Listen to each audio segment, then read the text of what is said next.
What's up, Ente? What's up, Rasa?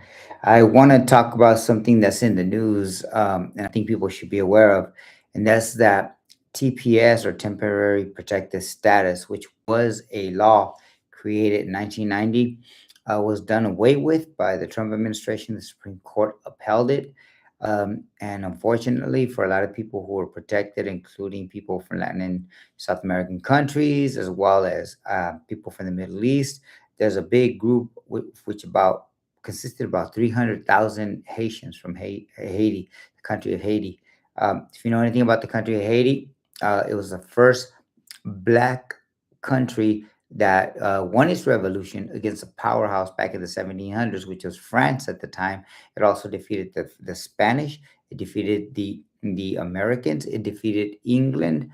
All those powers, France and black Haitian slaves who rebelled against the slave owners, defeated. So it's a historic place. It's a beautiful story in the sense that it started out ugly, but the fact that people picked up arms, black slaves picked up arms against the masters and killed them, and established their own black country in this Western Hemisphere, was a huge accomplishment, historical. And we have to acknowledge that. Unfortunately, in the last couple of years, decades, and even last 200 plus years, um, that hasn't been the case where people are acknowledging it or respecting them. They never did from the get go. But unfortunately, there's been a lot of meddling and undermining the government by the French, who once owned slaves, to the point where the French, when they left Haiti, to this day in 2000s, they were demanding their money. They said their reparations, not for having slaves, but for losing slaves, because they consider slaves a commodity, just like many Mexicans who were hunted down by the Texas Rangers and others in the West during the time, and indigenous people that were hunted down. They were considered a commodity. That's why we get the name redskin, where people are scalped. Little babies were scalped, women were scalped, and those Americans would turn in those scalps for 5, 10, I believe it was $15. That was a lot of money back then. So they were treated like commodities. And in the black Haitians case, it was a commodity of slavery. So France wanted to get paid. Sick, right? But unfortunately, this bringing it up to date, why Chicanos should stand with Haitian immigrants, because they've always been under attack. They've never had an opportunity to truly rule themselves. If it wasn't one country, it was another invading them and staying there. Because Haiti was once, and I should say this history, people don't realize that one of the reasons why America, the 13 colonies, when they rebelled against England, one of the reasons they were able to win that war against England, the most powerful army in the world, was because England also had colonies in the Caribbean, which included Haiti and Cuba and all the, or Haiti, I should say, and parts of the Caribbean that still stand today. But Haiti, like Cuba, produced sugarcane. Cuba is known for producing sugarcane years later, but it was Haiti that was like their cash cow, their cash crop, their money maker. If it was drugs, that was their drug.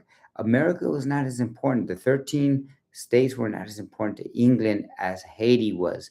And England was trying to get a piece of not just Haiti, but the other Caribbean nations which produce sugar, sugar, and they had sugar cane. And unfortunately, they did this and got rich off of slave labor, but to them it was worth in the billions at the time.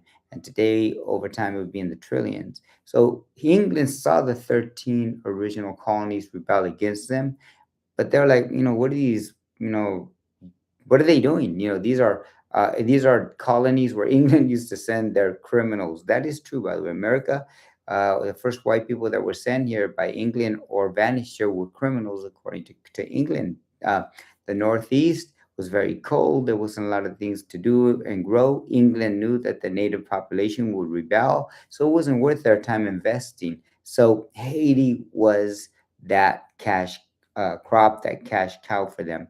So I say we should stand with Haitian migrants because they've come here in the last couple of years. They believed in America. They believed that, hey, we can come here to be protected from all the political violence back home, from all the just the criminal violence back home, for whatever reason. So 300,000 of them came, especially to places like Springfield, Illinois, or Ohio, I should say Ohio, where they lived. And this is where in 2024, when Trump was running for president and JD Vance is his vice presidential candidate, this idiot claimed that black people and Haitians specifically were eating cats and dogs, and that was a racial stereotype which this administration has no problem doing. But this is not new to American politics.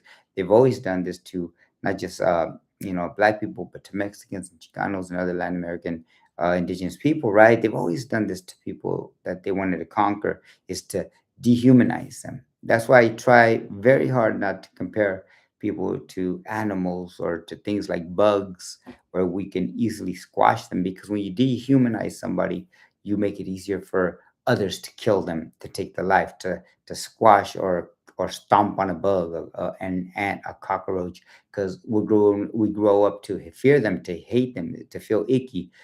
That's exactly what JD Vance and Donald Trump did during the election.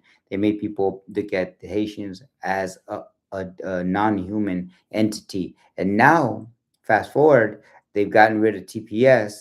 They're going to go after the Haitian population community. They are, and I've met a lot of them when I've been to Cuba. A lot of them, I hear their story. Sometimes I can't tell they're Haitians because they blend in just like a lot of African American brothers and sisters here and other people from other countries. So the point is, we need to stand with them like many of them stood with us.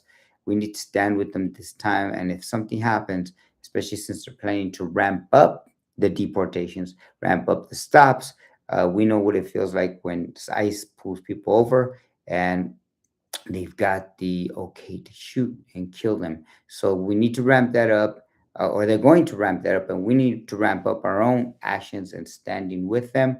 If anything goes down, just make yourself aware. If you have a chance to read something or read up on this, look up the history of the Haitians and TPS and why they're here. Understand that if they get sent back home, a lot of them, they're going to be slaughtered, they're going to be killed, they're going to be kidnapped, they're going to be raped, because many of them left here with all these problems back there. And people over there, especially a lot of them in the criminal elements, and they're trying to survive, so they're going to do what they're going to do. And the US knows that, so we need to be ready to stand with them, to back them up, and we need to stand solidarity side by side, with the Haitian community. I say that we are a program here of big ideas, not individual ideas, big ideas. And this is one of those big ideas called white supremacy, racism, right? Hate, that we need to attack. This is a big idea of capitalism, because that's really what it's all about. The U.S. used these black Haitians as much as they could for cheap labor, just like they do us. That's capitalism exploiting the people, the most vulnerable people, and then they spit us out when they don't need us, right? They deport us. That's why Operation Wetback was all about. While they could use us up and then deport us, even though a lot of us were already here, why they could use us up after that operation in the Bracero program and then deport us, why they could use us up during TPS. This goes back to the founding of the United States of America, using up the cheap labor, the most fragile people who need help, using their cheap labor, getting wealthy as hell.